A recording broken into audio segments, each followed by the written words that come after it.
Nós queremos agradecer agradecer a Deus pela oportunidade, agradecer por tudo que Ele tem nos feito e pedimos a Ele que Ele nos dê bastante capacidade para poder falar da Sua Santa Palavra. Eu peço para que quem está com a sua Bíblia abrir o seu livro no Salmo 73, uma leitura um pouco extensa. Nós vamos ler 28 versículos.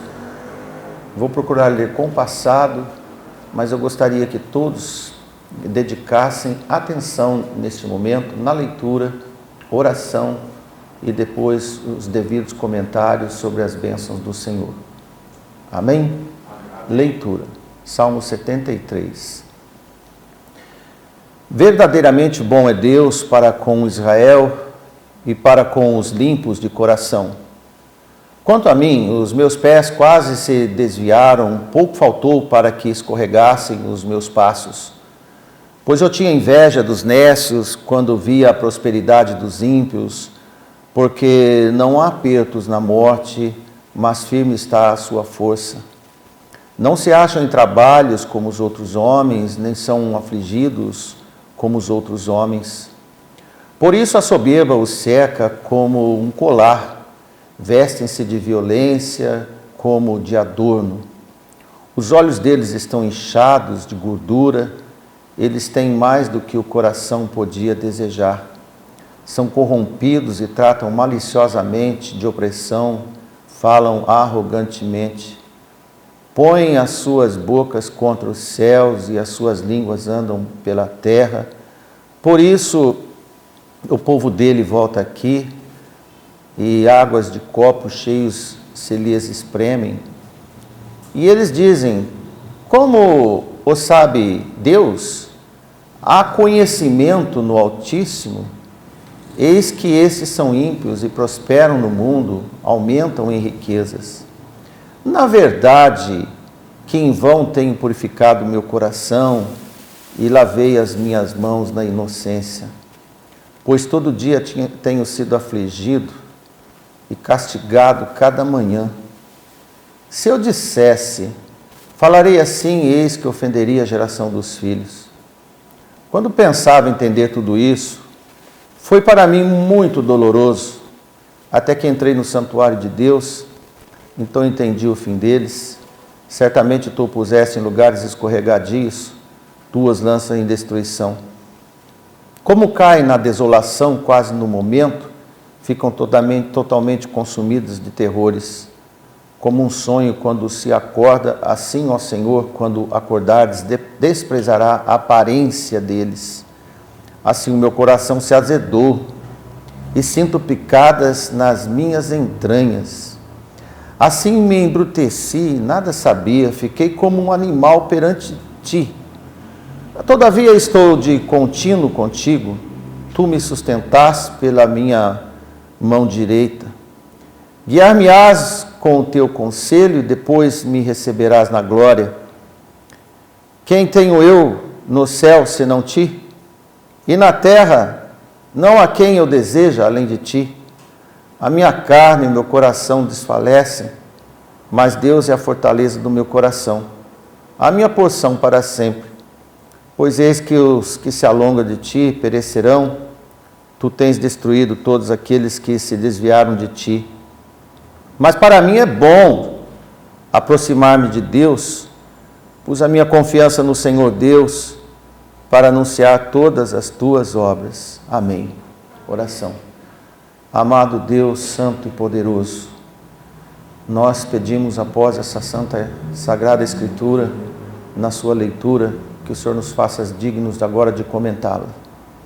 Pedimos por cada um presente, aos que estão nos ouvindo, que o Senhor nos prepare, assim como também o coração de cada um ouvinte.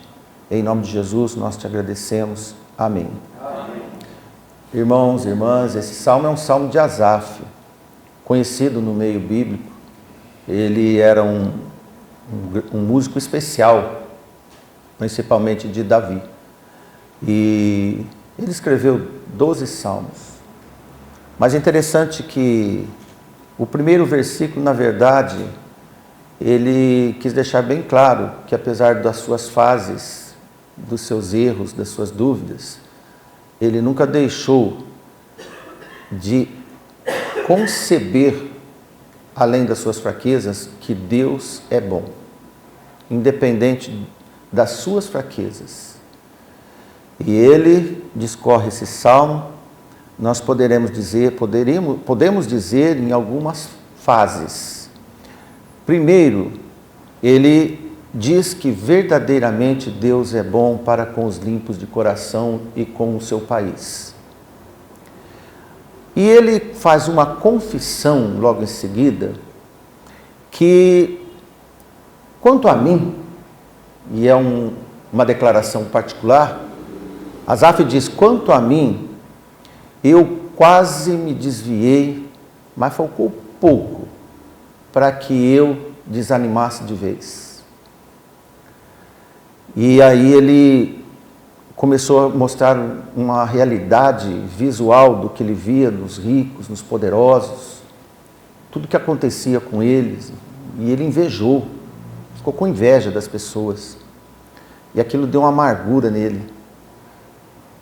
Tipo como a gente às vezes ouve, o que adianta eu ir na igreja, o que adianta eu orar, adianta tudo, e vem tantas coisas péssimas na minha vida, enquanto eu olho da janela, eu vejo as coisas, as pessoas ímpias, maldosas, corruptas, tão bem, alegres. E ele diz que até na morte deles tinha alegria, nem parecia que estavam mortos. E ele discorre, no versículo 13 ele diz um fato muito forte, e ele diz, na verdade, que em vão tem purificado meu coração, em vão eu tenho buscado a Deus, e agora eu lavo as minhas mãos, eu sei que eu não fiz mal nenhum, mas também nada de bom acontece para mim. É tão comum essas declarações, mas depois ele diz que quando ele pensava em entender todas essas coisas, porque para ele estava sendo muito doloroso esse momento. E ele diz no versículo 17, até que eu entrei no santuário de Deus. Eu entrei na presença de Deus, eu fui ler a palavra de Deus, eu me entendi com Deus e vi um outro lado que na minha carne eu não conseguia ver. Na minha inveja eu não conseguia ver. E ele diz que então ele entendeu o fim desses homens e também o dele.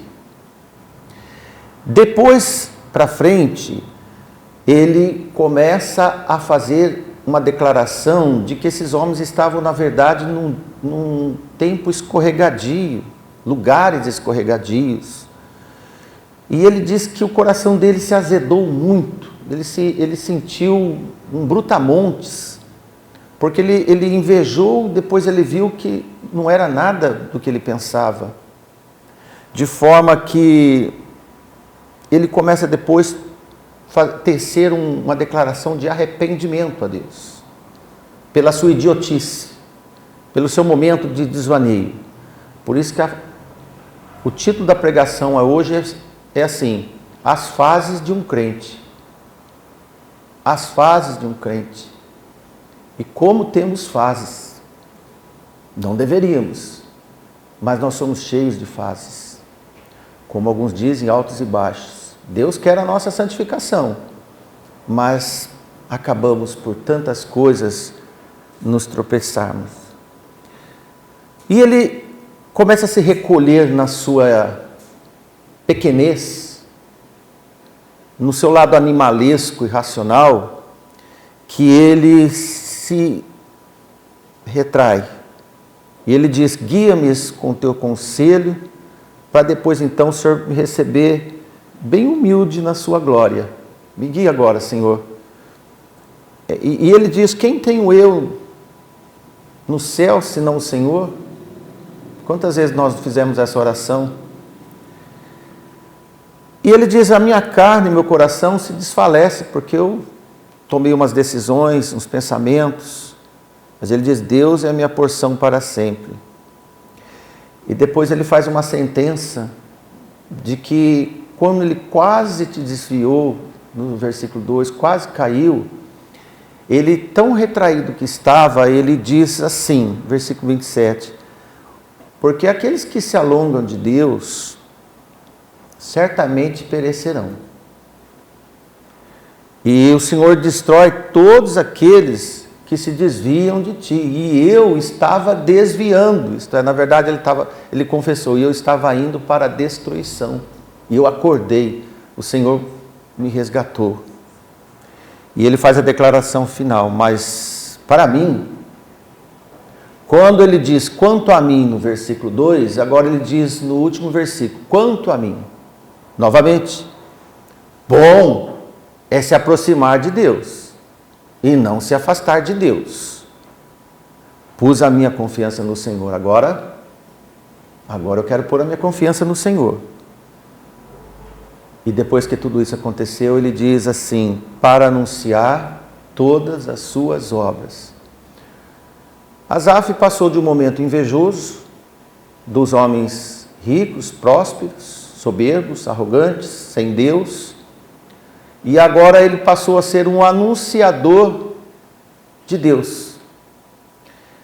Um resumo bem sucinto para iniciarmos mais sobre esta pregação desta noite, e como eu já comentei com os irmãos, você que está nos assistindo, esse sermão, esboço, foi um dilema para fazer, para trazer para vocês. Ele está todo rabiscado de tanta correção que teve, para poder trazer para vocês, espero que chegue no coração de todos nós.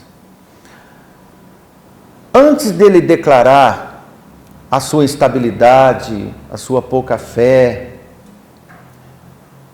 Asaf deixa bem claro, Deus é bom. Eu não sou, mas Deus é.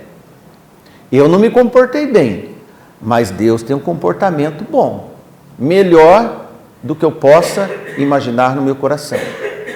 E ele diz que Deus é bom para os limpos de coração. Agora, quanto aos que são ruins, ele diz que, no fim, no versículo 27, que caminha para a destruição. Porque aquelas pessoas que são más, Deus corrige, Ele é severo, e Ele quer o arrependimento do mesmo modo que Asaf chegou. Deus não tem prazer na morte do pecador, nem na destruição dele. Paulo escreveu no capítulo 11 da carta aos Romanos, versículo 22, e ele escreve assim para os irmãos em Roma: considere, pois, a bondade de um lado e a severidade de outro lado de Deus. Então, Deus é bom e Deus é severo. E ele diz, severidade de Deus para com os que caíram. Com os que caíram, severidade. Mas para contigo, que é fiel, benignidade. Se permanecerdes na sua benignidade, de outra maneira, também tu serás cortado. E Asaf diz, será destruído. Depende da nossa fé, da nossa perseverança, de ser fiel até o fim, para que Deus seja bom para você. É bem simples. Tanto fé, perseverança, melhor será o Senhor nas nossas vidas. Obviamente, o Santo Pai, sendo bondoso e piedoso, como pode o seu Espírito habitar e conviver naqueles de corações ingratos? Como Deus vai dar toda a sua bondade para quem é ingrato, para quem é ruim, de forma que somos alertados a permanecer na sua benignidade, para não sermos penalizados, destruídos, como Asaf mesmo disse. Então, Asaf, apesar da sua certeza, ele não abriu mão, no dia da sua fraqueza, que Deus é muito bom. Ocorre, meus irmãos, que este homem, ele teve um surto de inveja. Aliás, a inveja é um dos pecados de Satanás. Ele invejou. A inveja o irmão Renan até trouxe isso para nós, a inveja, ele te afasta da humildade. E quando nos afasta da humildade, nos separa de Deus. E Asaf teve um surto de inveja, vendo a vida dos nécios. Nécios, irmãos, sim, ele cobiçou a prosperidade dos pecadores. Quantos crentes não existem no mundo que olham para a prosperidade dos homens e cobiçam? É tão grande o número, é vultoso o número de crentes dentro da igreja cobiçando a vida dos homens aí fora, o dia a dia deles. E ele mesmo confessa, faltou pouco para que eu escorregasse, para que eu desviasse de vez. Ocorre que é tão comum crentes serem atraídos pela inveja dos pecadores prósperos e enriquecidos, porque na verdade eles ostentam. A maioria das pessoas evidentes da sociedade, artistas, eles querem ostentar, jogadores de futebol, os milionários, eles querem ostentar e tem quem publica a ostentação deles, e isso atrai ainda mais os tolos, porque esses ricos já são tolos, e eles atraem os tolos para ter desejo de ser como eles, de forma que quando os tolos prosperam, e ele invejava esses tolos, os crentes tornam-se fãs dos ricos sem Deus, dos tolos sem Deus. Tem cabimento isso? Crentes salvos em Cristo, cobiçando as pessoas que não têm o Senhor, que não têm a salvação. Como pode um crente admirar ignorantes sem Deus? É um absurdo, mas acontece. Cegos, como Asaf ficou, acontece. Mas o salmista não enxergava isso, num dado momento. E ele diz que no versículo 16, quando eu pensava entender tudo isso, isso foi muito doloroso para mim. Tive muita dor. Agora, é comum os mais pobres, de classe social inferior, admirarem os ricos. Quanto é o comum também os ricos desprezarem quem os admira. E cada vez mais cresce o número de crentes ávidos por dinheiro. Neste mundo, tendo como exemplo a ostentação dos prósperos, sofrem por não conseguirem ter o patamar que os ricos têm. E para contentar um grande número de adeptos assim, surgiu uma teologia, as igrejas começaram a pregar a prosperidade. Por isso que muitas igrejas pregam e prometem a prosperidade, porque as pessoas estão desejosas de prosperidade. Tudo que essas igrejas pregam é o que o povo quer, não o que Deus tem para falar para eles. Quando a gente vem à igreja, nós não devemos ir à igreja para ouvir o que nos contenta, mas ouvir o que nos corrige. O que nós precisamos é de correção, para ter um andamento, um procedimento no Senhor. Olha, irmãos, quando o assunto são essas coisas materiais, relacionadas a sucesso, riqueza, que algumas igrejas pregam isso, todas essas coisas queimam com o tempo e com o fogo, e não há nada nesse mundo que podemos apresentar no dia da morte. O homem de Deus não estava enxergando mais esta realidade.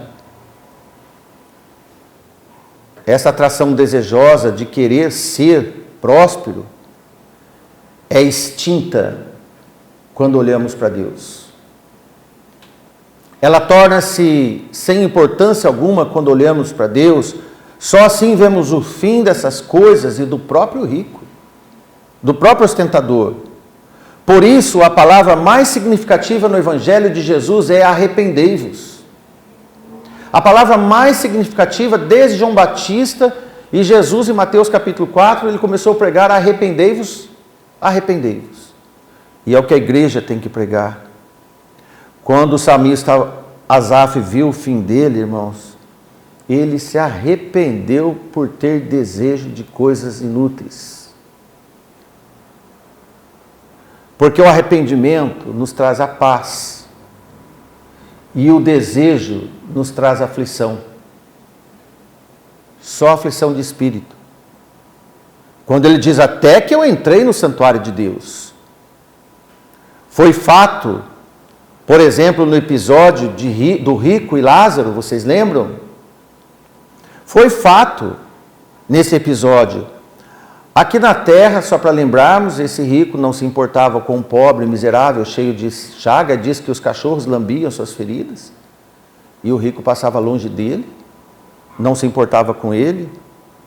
Então, Lázaro e o rico tinham vidas separadas, assim como esse sonho, essa inveja de Asaf. O rico de um lado, Lázaro do outro, separados aqui na terra. Depois de mortos, o que aconteceu? Continuaram separados na vida eterna. Só que as coisas inverteram. Só que tudo inverteu.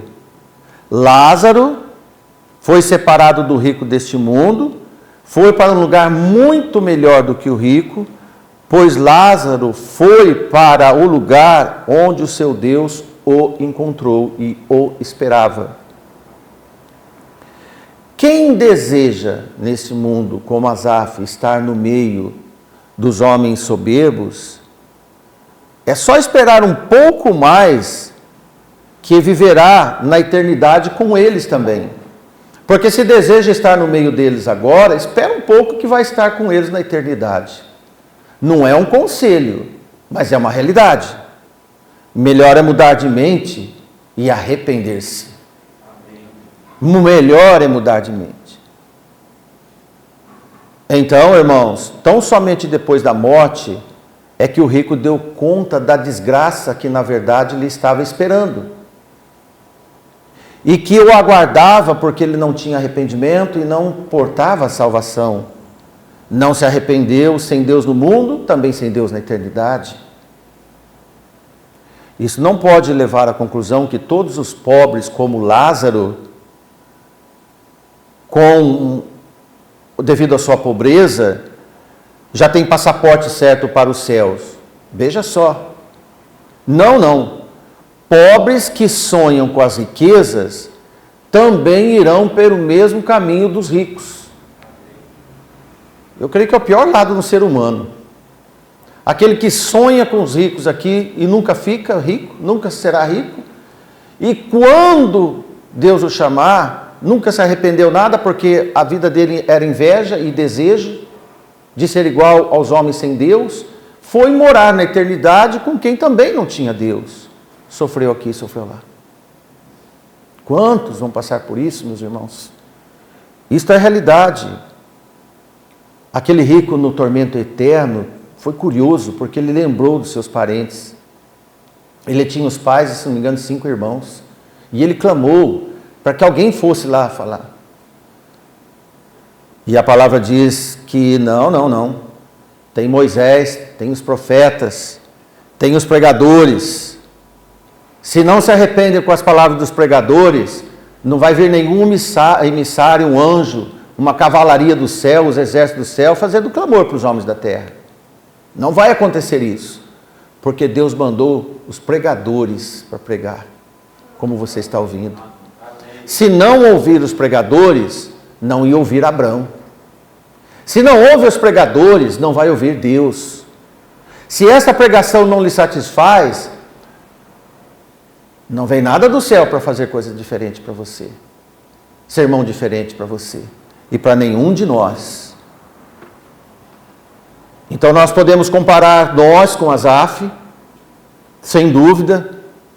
Se passamos ou estamos passando, ou se já passamos um dia, pelas mesmas ilusões das coisas desejáveis nesse tempo que estamos passando por aqui. Tão rápido. Passamos tão rápido por esse mundo. Eu quero lembrar alguns fatos interessantes, porque hoje eu estava trabalhando em cima desse esboço, e por curiosidade, para ter conhecimento, para ver como nós somos muitas vezes nécios, coloco em terceira pessoa, Como que esse salmista demonstrou tão iludido com a prosperidade dos ricos, né? Admirar coisas de homens, e ele diz que eles não tinham aperto na sua morte. No versículo 4, se você conferir, eu peço que você fique aberto aí no Salmo 73. Veja no versículo 4, ele diz que não há aperto na morte dos ímpios. É certo isso? Não, irmãos. Parece que não tem aperto, mas eles têm. Porque rico não quer morrer. Se tem uma coisa que o rico não quer que aconteça na vida dele, é a morte. Se tem um ato que todos os que esperam Jesus não têm medo, é a morte. Mas ele via errado, porque ele via na concepção do seu coração, fora de Deus. E ele diz, não há aperto na morte deles. Olha, irmãos, os desviados de Deus e os cegos têm o mesmo comportamento. Os desviados do Senhor e os cegos têm os mesmos comportamentos, porque não enxergam nada, estão sem o Espírito do Senhor. E como ele dizia que não haveria aperto na morte dos pecadores, na verdade, é o pior dia do ímpio, o dia da sua morte, que ele vai encontrar a realidade. Ele diz também que eles não se acham em trabalhos como os outros. Na verdade, a maioria dos ricos, quando eles estão já resolvidos nas questões, eles não acordam cedo como os trabalhadores comuns. Isso tem verdade. Eles não têm metas para cumprir, não têm chefe, não passa cartão de ponto. Não acontece nada com isso deles. De fato, é um momento de ociosidade na terra. Mas que utilidade tem isso para alguém invejar? Por que será que um trabalhador vai invejar quem não trabalha? Irmãos, Asaf estava invejando quem não trabalhava. Estranho. Quando nós olhamos esses detalhes, e ele diz no versículo 7 que os olhos deles estão inchados de gordura, eles têm mais do que o coração podia desejar. Então, isso é verdade. Eles têm mais do que eles desejam. Comem o que querem. Alguns viajam de avião para outros países só para comer um caviar, um prato em outro lugar. Eles fazem isso. Fazem tudo isso. Verdade. Tudo para aumentar o vazio dos seus corações. Não preenche nada. Não preenche nada. E Asaf faz uma verdade aqui, apenas enche o ventre. Apenas enche o ventre. O coração vai murchando cada vez mais. E ele diz no verso 8 que eles são corrompidos e tratam maliciosamente a opressão. Eles falam com orgulho de verdade. Nós, quando olhamos na televisão esses homens importantes falarem, são orgulhosos. Esses ministros, homens eminentes, eles são orgulhosos. Eles sempre estão acima de todos. E eles querem que todos invejem eles, orgulham deles. Mas, irmãos, como não temem a Deus, eles tornam as piores criaturas sobre a face da terra. Orgulhosos. Afastam-se de Deus como nunca conheceram e ficam longe cada vez mais. E ele diz também que eles falam arrogantemente no verso 8. Eles não conhecem a humildade. Não, isso não existe no vocabulário deles. Falam que querem para qualquer um. E, irmãos, os arrogantes, os soberbos vão se multiplicar nessa terra, segundo Timóteo capítulo 3. Mas tem algo interessante nessa fala que eu vou passar para você. Não se espantem, irmãos. No mundo dos homens arrogantes, tanto faz ser rico quanto pobre.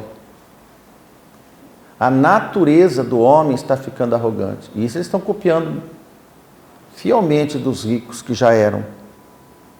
Indiferente do bolso. E isso cabe aos crentes. Porque crente orgulhoso, Asaf sentenciou o que acontece. Salmo 147, 6 diz que o Senhor eleva os humildes e abate os ímpios na terra. eleva os humildes. Mas como eles não conhecem a Deus, você acha que eles vão ouvir um versículo escrito pelo Senhor para eles? Também não vão entender. Em Provérbios 3:34 diz: certamente Deus escarnecerá, isso é, Deus vai lisonjear, vai rir deles, dos escarnecedores, mas dá graça aos mansos, aos humildes. Demorou para Asaf entender, mas depois essas palavras entraram no coração dele. Olha o verso 9, onde chega a arrogância desses homens. Põem as suas bocas contra os céus e as suas línguas andam pela terra. Irmãos, blasfemam contra o céu. A ideia é que eles falam como se estivesse já nos céus, porque aqui é o céu deles. Aqui é o reino deles. Então eles falam como se estivessem nos céus, como se tivessem existido de toda autoridade, como se fossem superiores a qualquer um que exista, mas como se tivesse direito de comandar o universo. No versículo 11, olha que eles dizem: como sabe Deus? Há conhecimento no Altíssimo, irmãos? Que afronta! Que afronta! Isso acontece quando um irmão simples vai pregar para um rico. Um irmão pobre vai pregar para um rico, para o patrão dele. E ele responde: quem é o teu Deus que te fez tão pobre assim? E você vem falar de um Deus rico para mim, que salva? Se o seu Deus tem conhecimento e poder, por que você é pobre e adoece assim? Nessas conversas, Asaf foi sendo contaminado por eles. Não sabem eles das riquezas da graça que já estamos desfrutando. Eles não conhecem. Então nós vemos alguns itens sobre as reflexões de Asaf, e ele achou depois que poderia entender essas injustiças, e isso doía muito, e ele se revoltou de fato, como nós vemos ele escrever. Depois ele encontrou o Senhor, aprendeu quão privilegiados são os justos e quão cuidados por Deus são os pobres como Lázaro, fiéis, enquanto a aparência dos ímpios são enganos para a destruição. Como um sonho de quem acorda, o Senhor desprezará a aparência deles. Quando ele confrontou a sua enganosa inveja, ele teve vergonha. E o seu coração diz no versículo 21 que ele se azedou. É comum a gente chegar para alguém e dizer: mas você está azedo hoje, hein? Ninguém precisou falar isso para Asaf. Ele olhou para ele e falou assim: eu me azedei agora. Isso é, me dei mal. Eu me azedei. E ele diz que picadas nas suas entranhas apareceram, suas vistas começaram a latejar. Então ele sentia a sua brutalidade diante de Deus. Irmãos, na verdade ele sentiu o maior idiota do mundo.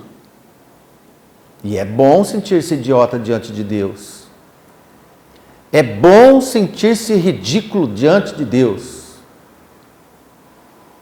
E isso aconteceu com ele. Ele teve que se autorridicularizar para poder deixar Deus exaltá-lo.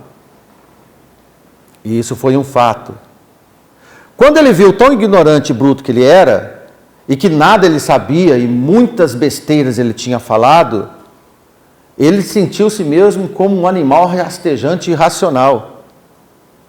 Pois assim ele foi capaz de enxergar que Deus estava sempre com ele, e ele não reconhecia. Mas não tinha sabedoria para reconhecer a presença de Deus. Neste azedo de afronta a Deus, a sua carne e a sua alma desfaleceram, como ele diz no versículo 26, confere aí. Isto é, perdeu todas as forças, todos os argumentos, toda a arrogância, toda a inveja, foi por água ralo abaixo, podemos dizer, foi para o esgoto. Ele viu quanto Deus estava cuidando dele no momento da sua fraqueza, porque ele diz: Deus é a minha porção para sempre. Sempre assim. Quando alguém acha que sabe tudo, e, por consequência, Deus nada vai ser. Mas quando você reconhece como um trapo de imundícia, é Deus que vai controlar tudo na sua vida. É sempre assim. Mas você, meu irmão, minha irmã, no versículo 28 ele diz: olha, para mim, depois humilde, todo picado, todo embrutecido, envergonhado, rastejando pelo chão, humilhando-se diante de Deus. Então ele, humildemente, eu acredito que ele escreveu isso de um tom menor, em voz baixa. Ele diz: bom para mim é aproximar-se de Deus. E eu vejo quem eu sou. Amém? Amém. Pus a minha confiança no Senhor Deus, e agora eu vou começar bem devagar a anunciar esse Deus para todo mundo, porque para mim serviu.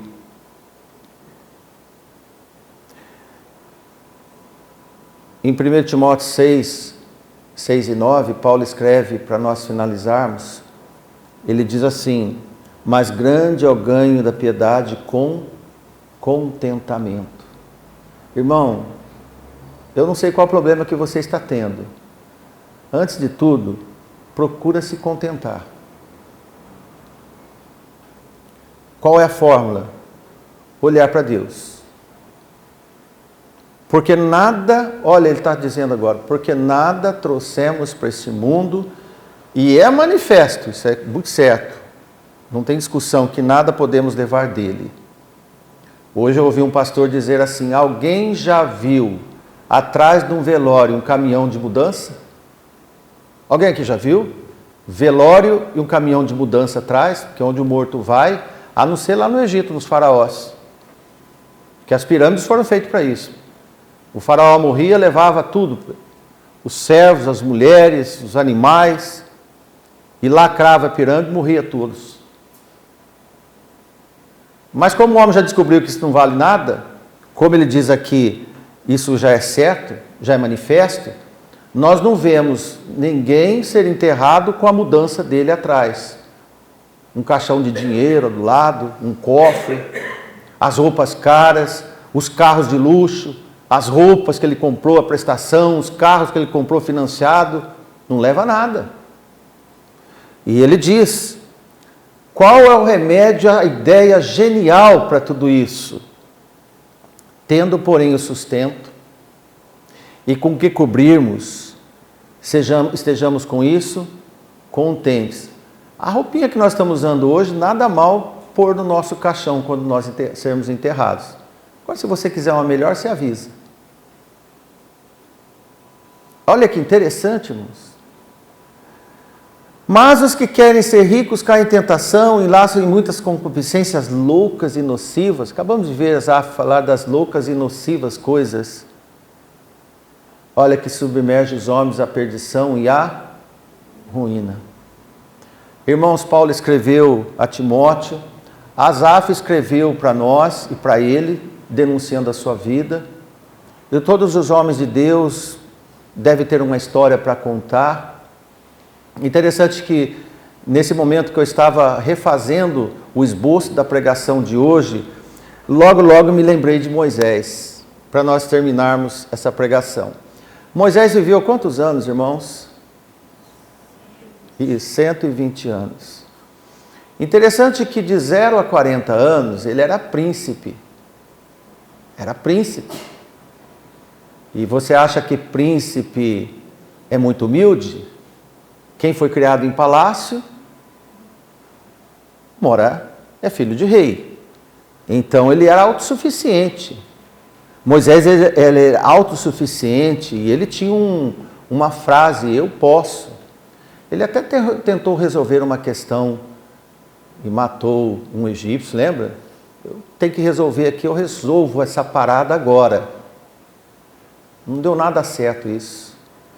A segunda fase de Moisés foi do 40 aos 80 anos, quando ele foi para Midian. E depois ele teve que voltar para falar com o cruel faraó. Aí do eu posso, ele declarou, eu não posso. Certo? Ele já não estava mais no palácio. Do eu posso, ele foi para eu não posso. De autossuficiente, ele tornou-se dependente de Deus. Amém? Amém? Bom, tem mais 40 anos. Do 80 ao 120. Aí, irmãos, Deus foi tudo na vida dele. Porque a identidade já não era mais de dependência, mas sim agora de identidade de Deus. Sabe o que falta para nós sairmos de algumas fases, sairmos da autossuficiência, como Asaf estava, para depois tornarmos dependentes de Deus e para depois termos a identidade de Deus.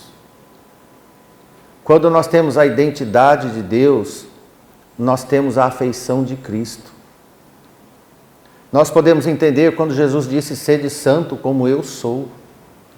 Nós podemos entender quando Paulo diz em 1 Coríntios 3 que o espiritual conhece bem tudo e dele ninguém é discernido. Quer dizer, ninguém entende muito bem um santo, santo, santo de Deus aqui na terra. Porque ele não faz as coisas comuns.